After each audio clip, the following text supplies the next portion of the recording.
उत्तर प्रदेश के अमेठी जनपद में तो बकायदा भाई साहब सपा के नेताओं ने माथे पर बोरिया टांग ली और जमकर नारेबाजी करने लगे। हाथों में भाई साहब सपा का झंडा भी लहरा रहा था और जमाजम नारेबाजी हो रही थी। भाई साहब ऐसा दृश्य देखने के बाद हम वाकई में भयभीत हो गए कि आखिरकार कौन सी वजह आन पड़ी कि सपा के नेताओं को इतना बड़ा प्रदर्शन करना पड़ा और वो भी कुछ इस अंदाज से। तो ऐसे में भाई साहब हमारे संवाददाता वीरेंद्र तिवारी वहां पहुंचते हैं और वहां के पदाधिकारियों से बातचीत करते हैं। सुनिए जरा क्या कह रहे हैं।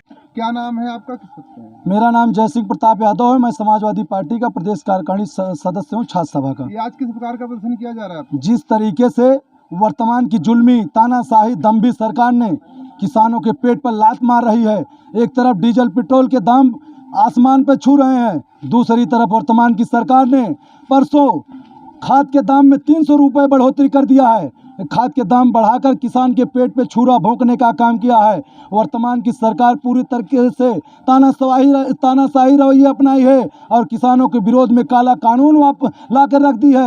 ये सरकार जब तक काला कानून नहीं वापस लेगी, जब तक ये सरकार बढ़ते खादों के दाम नहीं वापस लेगी, जब तक डीजल पेट्रोल के दाम नहीं घटाएगी, तब तक हम समाजवादी पार्टी के लोग माननीय राष्ट्रीय अध्यक्ष समाजवादी पार्टी अखिलेश यादव के नेतृत्व में किसानों की लड़ाई अंतिम सांस तक लड़ेंगे और बढ़ती डीजल पेट्रोल खाद की समस्याओं से निजात दिलाएंगे। और इस जुल्मी सरकार को, इस अत्याचारी सरकार को हम लोग जड़मूल से उखाड़ फेंकने का काम करेंगे, जिससे देश के किसानों के चेहरे पर तरक्की और खुशहाली आए। हम लोग उनको एक नया आयाम देने का काम करेंगे।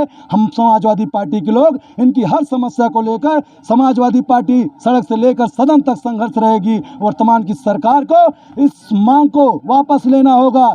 तो वहीं भाई साहब अमेठी जनपद में दूसरी ओर पहुंचे तो बकायदा एक के पास घर ही नहीं था। घर की ऐसी हालत देखने के बाद भाई साहब पूरे रोंगटे खड़े हो गए। दिल से भाई साहब आंसुओं की बाढ़ आ चुकी थी। पूछिए मत, हालत बहुत ही गंभीर हो गई थी। वैसे भाई साहब आप भयभीत मत होइए, पर बेचारे नंगे पुंगे बच्चे घूम रहे थे और बस यही मांग कर रहे थे कि प्रधानमंत्री साहब से कहिए भैया एक आवास दिला दे। वैसे भाई साहब आवास का लाभ मिलना चाहिए और मिल भी रहा था, लेकिन भाई साहब अधिकारियों की मिली भगत से लेकर प्रधान तक की पूछिए मत, हालत ऐसी खस्ता हुई कि बेचारे समस्या हमको बताने लगे। सुनिए जरा। नाम है आपका? मोहम्मद जमील। कौन सा गांव है? बहुआ। क्या समस्या है? समस्या आवास हमको अभी तक नहीं मिला। हमारे नाम से आई थी, मतलब हमको मिल नहीं पाई अभी।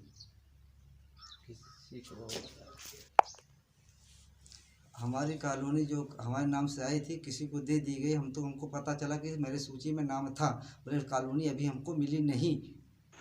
फिलहाल अमेठी के लिए वीरेंद्र तिवारी की ब्यूरो रिपोर्ट। चैनल को सब्सक्राइब कीजिए, शेयर करना मत भूलिएगा।